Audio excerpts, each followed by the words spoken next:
why none of your skin barrier repairing products are working for you.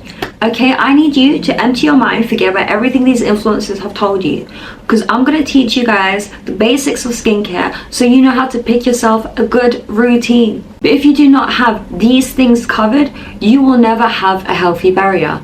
So let's get into it. First step is your cleanser. I do have a separate video on this, so you can go check on it if you want to have a bit more detail.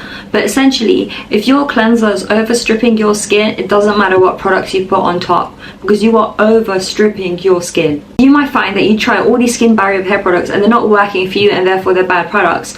No, it's most likely your cleanser is overstripping. I want you to apply your cleanser, work it in for a minute, wash it off. Wait 5 minutes, do not apply anything else. If your skin feels way too tight, this does not mean it's clean. This means you have overstripped your skin and you need to find a more gentle cleanser. The second thing is natural moisturizing factors. Forget all these other fancy moisturizers you see. Let's just focus on natural moisturizing factors. Natural moisturizing factors are a bunch of molecules that are found naturally in the skin. This helps to retain the moisture in the skin. Natural moisturizing factors help to keep the skin supple. So it makes sense that we focus on adding this into the skin to help support it.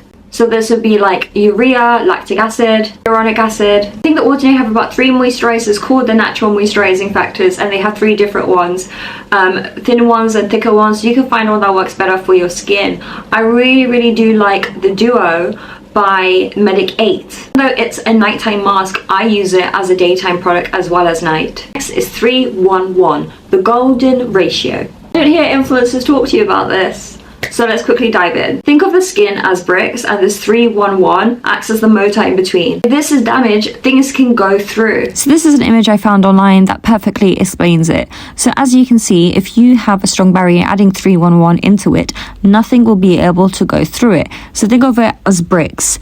If you put bricks without any cement in the middle of it, the bricks will not hold, the bricks will fall. So to get the bricks to stick together, you put cement in the middle.